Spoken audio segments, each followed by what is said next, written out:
বলছি বুড়ো মাটা যে আসলো না যে। আসবে তো দিদি, আসবে। পয়সার নেশা, দরকার হলে লুঙ্গি খুলে যাবে, কিন্তু বুড়ো আসবেই।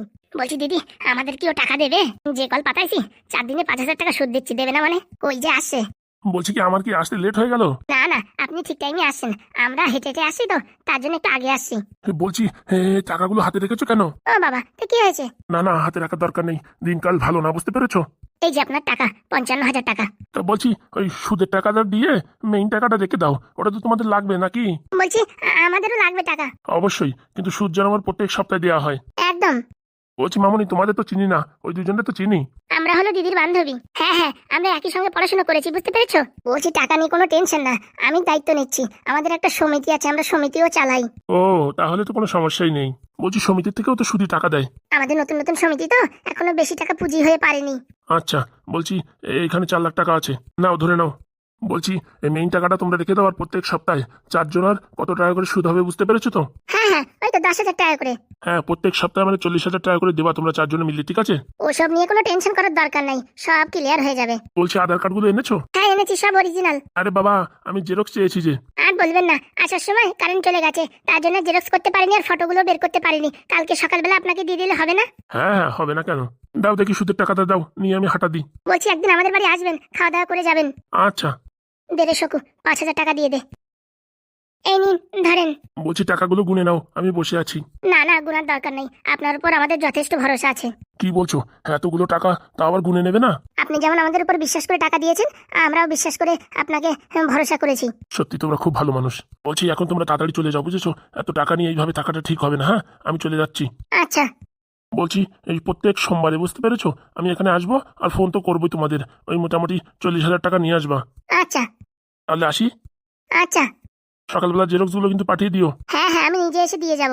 ঠিক আছে, আমার ফোন করো, আমি এখানে আসবো। ঠিক আছে। এরা মনে হয় কোনোদিন স্কুলে যায়নি, 4 দিনে 5,000 টাকা সুদ দিয়েছে।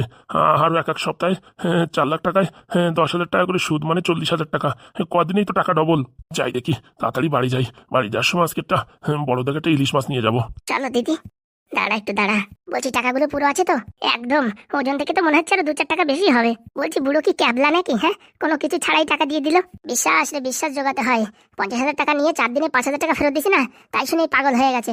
বলছি কি, হ্যাঁ, 1 সপ্তাহ পরে কি 40,000 টাকা দেবা? তোর মাথাটা খারাপ আছে নাকি?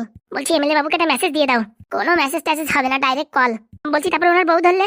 আরে যাই হবে, তো ভাই পালি হয়, এতটা বড় একটা গুড নিউজ, হ্যাঁ একটা এসএমএস দিলি হয়। ফোন করি। করো তালি। না না, এখন করার দরকার নেই, বাড়ি গিয়ে করলে হবে। ঠিক বলেছিস, বাড়ি গিয়ে টাকা পয়সা গুনে তারপরে ফোন করবানি। তাড়াতাড়ি চলো তালি, চলে চল। বলি জীবনে অনেক ক্যাবলা দেখেছি, কিন্তু এই বুড়ো ঢামনার মতন ক্যাবলা আমি দেখিনি। বুড়ো পাগল হয়ে গেছে টাকার লোভে, তা কি বসবে। পেশেন্টটা নিয়ে তো ভারী টেনশনে পড়েছি।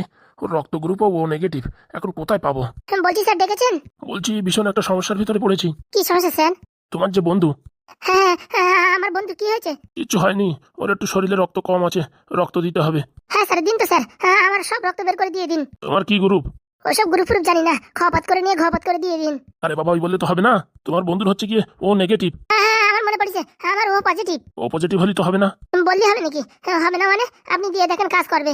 ও নেগেটিভ রক্ত গ্রুপ এখন কোথায় পাই বলো তো? কেন আপনাদের হসপিটালে নেই? আরে বাবা, ও নেগেটিভ রক্ত খুঁজে পাওয়া খুবই দুষ্কর ব্যাপার, বুঝতে পেরেছো? আমি মোটামুটি যত জায়গায় চেষ্টা করেছি, কোথাও নেই, সব মোটামুটি সোল্ড আউট হয়ে গেছে। তাহলে এখন কি হবে? বলছি হ্যাঁ, আপাতত আমার রক্ত দিয়ে চালান, তারপরে পাওয়া গেলে এবার ট্রান্সফার করে দিতে হবে না? আরে বাবা, তুমি এসব কি কথাবার্তা বলো? হ্যাঁ, এ কি মোবাইলের ডাটা নাকি যে ট্রান্সফার করে দেবে? আরে স্যার আপনি কি বলছেন? আমাদের খাওয়া পড়া উঠা বসা সব একসাথে, তাহলে আমার রক্ত কেন কাজ করবে না? আরে বাবা, আর বোঝার চেষ্টা করো, রক্তের গ্রুপ থাকে, সেই গ্রুপ অনুযায়ী না দিতে পারে, পেশেন্টের বিশাল সিরিয়াস অবস্থা হবে, এমনকি মারাও যেতে পারে। না না না না না, তাহলে দেওয়ার দরকার নেই। হ্যাঁ আমি যেখান থেকে পারি গুছাচ্ছি। হ্যাঁ, তুমি একটু চেষ্টা করো, আমি চেষ্টা করছি, আর তুমি চেষ্টা করো। আর অপারেশনের ব্যাপারে কি ভাবলে? হ্যাঁ স্যার, অপারেশন তো করতেই হবে। সেরকম ডোনারও পাওয়া যাচ্ছে না। ও স্যার আপনি টেনশন করবেন না, সব আমি জোগাড় করে দেবো। হ্যাঁ আপনি একটু সময় দেন শুধু। দেখো, রোগীর অবস্থা ভালো না, যত তাড়াতাড়ি পারো তত তাড়াতাড়ি চেষ্টা করো। কেন? হ্যাঁ আমার ফুটোদার কি ভারী কষ্ট হচ্ছে? আরে বাবা, যতক্ষণ সেলাইন ইঞ্জেকশন চলছে ততক্ষণ তো কোনো সমস্যা নেই, কিন্তু সেলাইন ইঞ্জেকশনের উপর কতদিন রাখা যাবে বলো? স্যার একটু সময় দিন স্যার, সব ঠিক করে দেবো স্যার। ঠিক আছে, আর শোনো, ওই কাউন্টারে 10,000 টাকা জমা করে দিও। হ্যাঁ আচ্ছা স্যার, উনি আপনি টেনশন করবেন না, হ্যাঁ হ্যাঁ একদম জমা করে দেবো। এখন 10,000 টাকা নয় দিলাম, এর পরবর্তীতে টাকা চাইলে কোথায় পাবো? এদের বন্ধুত্ব দেখে আমার ছোটবেলার বন্ধুর কথা মনে পড়ে যাচ্ছে, রবিনের কথা। সত্যি এরা যে এত ভালো বন্ধু, হ্যাঁ আমি জীবনে দেখিনি। যে করেই হোক ওই ফুটোকে বাঁচাতেই হবে। দেখি ব্লাড ব্যাংকে ফোন করে দেখি, আর দুটো ব্লাড ব্যাংক আছে, ওখানে ফোন করে দেখি ও নেগেটিভ রক্ত পাওয়া যায় কি। একদিকে লিভারের সমস্যা, উপরের দিকে রক্ত ও নেগেটিভ, মানে চারিদিকে ঝামেলা। আর কি বলবো, কিন্তু এদের বন্ধুত্ব দেখে আমার ভীষণ কষ্ট হচ্ছে। যে করেই হোক ছেলেটাকে ঠিক করতেই হবে, কিচ্ছু করার নেই। পয়সা মোটামুটি কম টাকা নিয়ে মোটামুটি ঠিকঠাক করে দিতে হবে। গরিব ঘরের ছেলে পেলেরা কোথা থেকে পাবে টাকা কে জানে। আরে হাগু, কোথায় যাচ্ছ তুমি? ওই পুরোহিত মশাই একটু শহরে যাচ্ছিলাম। ও শহরে যাচ্ছ? আপনি কোথায় যাচ্ছেন? আমি তো কদমপুরে যাচ্ছি। ও, তা শহরে যাচ্ছ কি ব্যাপার? ছেলেটা শহরে ভর্তি হয়েছে তো তাই একবার একটু দেখতে যাচ্ছি। তো তোমার চেলাবেলা কই? তুমি তো কোনো সময় একা থাকো না। ওই তো ওরা দুজন আগে গেছে, আমার একটু কাজ ছিল ব্যাংকে, এর জন্য আমি লেট করে যাচ্ছি। তা বলছি, পরে যে বিয়েটা করিছো সুখী শান্তিতে সংসার করছো তো? ওই চলে যাচ্ছে। চলে গেলেই ভালো বাবা। তোমার যা কষ্ট, দুটো বিয়ে করিছো, তারপরে মোটামুটি এখন আবার যদি কষ্ট থাকে তাহলে তো জীবন শেষ। আর বলবেন না, চলে যাচ্ছে কোনো মতে। বলছি কটার সময় বাদ যাবে বলতে পারবেন শহরের দিকে? সেটা তো আমি বলতে পারবো না, কিন্তু ওই মোটামুটি 8টা 10-এ যে একটা বাস আছে সেটা হাকিমপুর হয়ে ওই কোথায় যেন যায়। না না, আমি এক্সপ্রেস বাস ধরবো, যে বাসটা একদম শহরে যায়। দেখো বাস আসে কি, আমি ঠিক জানি না। আরে হাগু, তুমি এখানে? আর এখানে থাকবো না তো কোথায় থাকবো? আরে বাবা, তোমার খুঁজে খুঁজে আমার জীবন পুরো কেঁদে যাচ্ছে। কেন মেম্বার বাবু, কি হয়েছে? বলছি হাগুর বাড়ি আমি বন্ধকে নিয়েছি, তা 2 জায়গায় সই বাকি রয়ে গেছে। বলছি মেম্বার বাবু, এখন আমি ব্যস্ত আছি। বলছি কালকে দিলে হয় না? হ্যাঁ কোনো সমস্যা নেই, কিন্তু মনে করে দিও। হ্যাঁ হ্যাঁ, দেবো না কেন। বলছি এই ফুটো গেঞ্জি পরে কোথায় যাচ্ছ? শহরে নাকি শুনেছি খুব গরম, তার জন্য ভাবলাম কি এই সেরা গেঞ্জি পরে যাই, একটু হাওয়া বাতাস ঢুকবে। আর উপর থেকে শহরে পোষপাস দিয়ে গেলেই পারে চোর পোর পিছনে লাগে, আর আমি যদি এইভাবে যাই না, কেউ আমার মোটামুটি কোনো সমস্যার ভিতরে পড়তে হবে না। সত্যি বলতে হবে, তোমার মাথায় যা বুদ্ধি। এই ড্রেসে গেলি চোর তো দূরের কথা, ভিখারিও তোমার দূরিতে দৌড়বে যে ভিক্ষা দিতে হয় নাকি। আচ্ছা তাহলে আমি আসি, তোমার ওই 4 দোকানতে দেখে আমি দৌড়াই ছুটি আইছি এই কথাটা বলার জন্য। ও নিয়ে চিন্তা করবেন না, সই আমি করে দেবো। আচ্ছা। বলছি হাগু, কি ব্যাপার, ঘর বন্ধক দিছো মানে? দুঃখের কথা আপনার আর কি বলবো, বিয়ে যে লাস্টে করেছি, বিয়ে করার পরের দিনই তো আমার জীবনে এমন বড় দুর্ভোগ চলে এসে তো বলার মতন নাই। প্রত্যেক দিন এমন এমন একটা ঘটনা ঘটছে যা কোনোদিন স্বপ্নেও ভাবিনি। হে মা, হে কি বলছো? আর বলবেন না। হ্যাঁ, আপনার কাছে কোনো তাবিজ কবজ থাকলে একটু দেন, আমি যে বিপদে পড়েছি তা বলার বাইরে। ওরকম তাবিজ কবজ আমার কিছু জানা নেই, কিন্তু আমার ওই একটা জানাশোনা একটা গুরু আছে, ওনার কাছে যদি কোনো জিনিসপত্র থাকে এইসব ব্যাপারে তাহলে তোমার আমি জানাবো। হ্যাঁ। আর কোথায় জানাবেন, শহরে যাচ্ছি, কবে আসবো কি না আসবো তার কোনো ঠিক ঠিকানা নেই। তা বলছি ঘরটা বন্ধক রেখেছো কেন? টাকা পয়সা বাড়ি ঘর বর সব কিছু শেষ হয়ে গেছে। হে মা, কি বলছো? হ্যাঁ গো হ্যাঁ, আমার বন্ধুরা আমার পাশের থেকে সরে গেছে, জীবনটা পুরো অন্ধকার হয়ে গেছে। বলছি কি শহরে যাচ্ছ, তোমার এইভাবে বলাটা ঠিক হবে না। তাও বলছি যদি কোনো কাজ বাজ থাকে আমার একটু বলো। হ্যাঁ হ্যাঁ, আমার যে পরিস্থিতি সংসার চলে না। এতদিন তোমাদের বাড়ি স্যারের বাড়ি একটু অনুষ্ঠান করে কিছু কিছু চলিছে, এখন মোটামুটি হ্যাঁ চলে না। ঠিক আছে, জানাবো দেখি। আচ্ছা ভালোভাবে যাও। হ্যাঁ ভগবানের উপর ভরসা রাখো, সব ঠিক হবে। অনেক পাপ করেছি গো, অনেক পাপ করেছি, বন্ধুদের সাথে অনেক পাপ করেছি। নিয়তি গো নিয়তি, যখন যেটা লেখা আছে তখন সেটা হবেই, কেউ ঠেকাতে পারবে না। কে জানে, হ্যাঁ নিয়তি না আমি করলাম সবকিছু। ঠিক আছে তুমি যাও দেখি, হ্যাঁ তোমার আর কষ্ট দেবো না। হ্যাঁ আচ্ছা।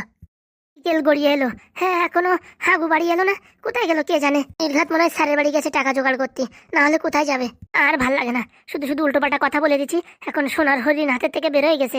এখন কি করবো আমি কিছু বুঝে পাচ্ছি না, মাথা খারাপ হয়ে গেছিল শুধু শুধু। এখন ভাবছি হ্যাঁ বলাটা ভুল হয়ে গেছে, ওকে একদম কলে বলে কৌশলে সব টাকা উসুল করতে হবে। কি যে করি কিচ্ছু ভালো লাগছে না, স্যারের বাড়ি যাবো নাকি? দেখ মা দেখ, দেখেছিস হ্যাঁ 5 দিনে সুদে ব্যবসা লাভ করেছি 5,000 টাকা। ভালো। বলছি এরকম মন মরা করে আছিস কেন? তোমার জামাই সেই সকালবেলা বের হয়েছে, এখনো বাড়ি আসেনি। কি কথা বলছিস? হ্যাঁ বাবা, সেই ঝগড়াঝাটি হয়েছে না, তারপরে বেরিয়েছে, হ্যাঁ এখনো বাড়ি আসেনি। সত্যি? তোরেও কি আর বলবো, ফোন করতে পারছিস না? ফোন টোন কিচ্ছু নেয়নি, সব বাড়ি রয়ে গেছে। হে কি করলি মা তুই? হ্যাঁ বাবা, ভুল হয়ে গেছে মনে হচ্ছে। সোনার হাঁস, হ্যাঁ তুই এইভাবে নষ্ট করে দিলি। হ্যাঁ দেখ, হ্যাঁ 5 লাখ টাকা দিয়ে যদি এত টাকা ইনকাম করতে পারি, তো জামাইয়ের কাছে কত টাকা ছিল, অত টাকা দিয়ে যদি ব্যবসা করতাম, কদিন পরে তো জামাইয়ের মতন টাকা আমিও বানাই ফেলতাম। আমার মনে হয় স্যারের বাড়ি গেছে। তাহলে ঠিক আছে, আসিবারে ভালো মতন একটু খাওয়াই দাওয়াই দিবি, ঠিক হয়ে যাবে। ভাবিছি কি আসার সময় একটা ইলিশ মাছ কিনে নিয়ে আসবো, তা বুঝছিস ইলিশ মাছের যা দাম, 2,000 টাকা কেজি, তার জন্য আর মোটামুটি আনিনি। আনতে পারতে একটু, আমার জামাইকে একটু শস্য ইলিশ করে দিতাম। আরে বাবা ব্যাগ ফ্যাগ কিচ্ছু নিয়ে নি, হ্যাঁ তার জন্য চলে আসি এইভাবে। বলছি স্যারের বাড়ি একটু ফোন করে দেখ না। স্যারের ফোন নাম্বার নেই আমার কাছে। তাহলে অ্যাড্রেসটা বল, আমি চলে যাই। তোমার যাওয়ার দরকার নেই, আর একটুক্ষণ দেখি, যদি না আসে তারপর আমি যাব। আরে আসবে আসবে, জামাই যে তোকে কত ভালোবাসে, না আসে পারে, তোর জন্য কত কিছু করে, কিন্তু ওই তুই সেই সময় একটু বেশি বলে ফেলেছিস তো, তার জন্য হয়তো মনে হয় একটু মনে রাগ করিছে। আমি ভাবছি আবার বাংলা ফাংলা খেয়ে কোথাও পড়ে নেই তো। কোথায় পড়ে থাকবে, টাকা পয়সা তো সব নিয়ে রেখেছিস, কোথায় পড়ে থাকবে। সত্যি বাবা, অনেক দুর্ব্যবহার করেছি ওর সঙ্গে। আরে কিচ্ছু হবে না, জামাই তোরে অনেক ভালোবাসে, একটু পরে দেখবি এমনি ভুলে যাবে। আসলে এবার একটু ভালো করে চাটা করে টোরে খাওয়াই দিবি, মাথাটা একটু টিপে দিবি, হ্যাঁ একটু ঝান্ডু বাম লাগিয়ে দিবি, সব ঠিক হয়ে যাবে দেখবি। সেটা তো বুঝলাম, বাড়ি তো আসে না। আরে আসবে রে আসবে। বলছি কি, তো তুমি তো এক কাজ করতে পারতে, তোমার জামাই 18 টাকা সুদ না নিয়ে একটু কম করে দিতে পারতে। এখন আর বলে লাভ নাই, 4 লাখ টাকা লাগাই দিছি সুদি। কি বলছো? এই থুড়ি থুড়ি থুড়ি 4.5 লাখ টাকা লাগাই দিছি সুদি। সব টাকা একবারে লাগাই দিছো? আরে 50,000 টাকায় যদি 4 দিনই 5,000 টাকা সুদ হয়, তাহলে 4 লাখ টাকায় কত টাকা সুদ হবে একটু হিসাব কর। আরে যাদের টাকা দিয়েছো তাদের তুমি চেনো? চিনি না বাবা, কতদিন ধরে আমার সাথে কথা হচ্ছে। বাড়ি ঘর দুয়ার সবকিছু চেনো? আরে ওদের আধার কার্ড, প্যান কার্ড সবকিছু আছে আমার কাছে। দেখাও দেখি। ওই আর কি জেরক্সের দোকানে রাখি আইছি, ভুলে গেছি। তোমার আর কি বলবো, হ্যাঁ? লোকে 10 টাকা নিয়ে ফেরত দিতে চায় না, আর তুমি 4 লাখ টাকা দিয়েছো, এরকম হালকা ভাবে দিয়ে আসলে? আরে কোনো সমস্যা নেই। তুমি একবার ফোন করো। আরে তুই অত অবিশ্বাস করিস কেন, আমার সামনে তো টাকা নিয়ে গেল, 1 টাকা গুনেও নিল না। ওই তো গুনে নেবে কি, ওরা টাকা নিয়ে পালাতি পাল্লি বাঁচে, তার জন্য আর গোনাগুনি করেনি। কি কি কি বলছিস এইসব অলক্ষণে কথা? না তো তোমার মাথায় বুদ্ধি নেই? 50,000 টাকায় 4 দিনই কেউ 5,000 টাকা দেয়? কি কি কি কথা বলছিস? 18% সুদ হলেও 50,000 টাকায় 4 দিনই কোনোদিন 5,000 টাকা সুদ হয়? হে বাবা, আমি ভুল করলাম না তো? তুমি এক্ষুনি ফোন করো। আপনি যে নাম্বারে ফোন করছেন সেটি এখন নেটওয়ার্ক পরিষেবার বাইরে আছে, অনুগ্রহ করে কিছুক্ষণ পরেই ফোন করুন। হয়ে গেছে, সব কেলো হয়ে গেছে।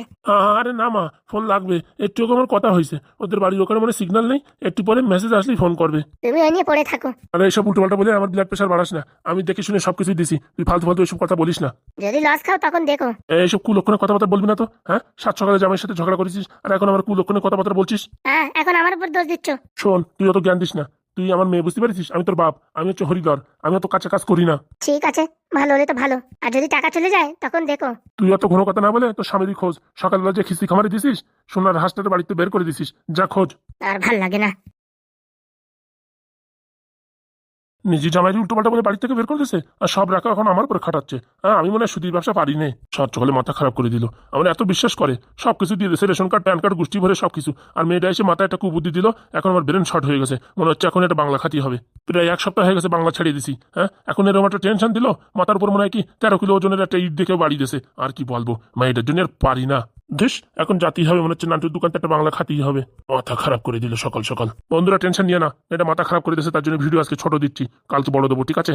আজকে একটু ঝামেলার ভিতরে আছি, এত টাকা পয়সার টেনশনে মাথা খারাপ হয়ে গেল, এখন বাংলা খালি কাজ করবে না। আর যারা ভিডিও দেখে চলে যাও, একটু সাবস্ক্রাইব করে দিয়ে যাও, বুঝতে পারিস, নাই তো এরকম তাড়াং তাড়াং ভিডিও আর দেখতে পারবে না।